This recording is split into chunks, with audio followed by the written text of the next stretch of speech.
Hello, I'm Emma from F&P Interiors. Today we're going to have a look at the scheme I created for my husband's study. I live in an 18th century farmhouse in Sussex. So I started with this lovely Christopher Farr fabric called Ozone.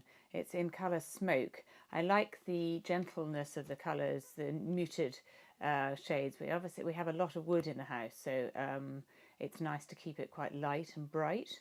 The sofa, I've chosen this Vents fabric by Osborne & Little. It's a lovely tweedy fabric, really hard wearing.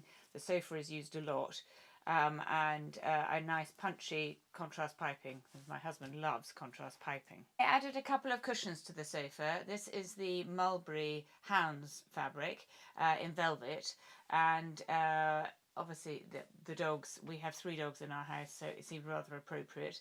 I then, as I mentioned, my husband likes a nice contrast, so I added the Veresi by Designers Guild backing and piping to pick up the colours in the cushion.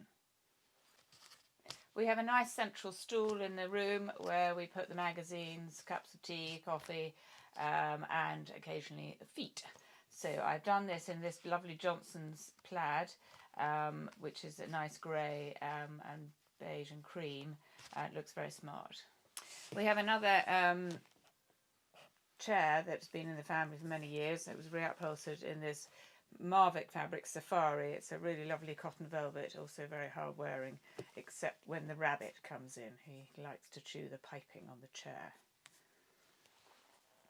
We're about to have the room redecorated, so I've chosen this linen look wallpaper from Boris Tapeter. It's very similar in colouring to the paint that I have on the walls, but I just thought a little bit of texture would be rather nice.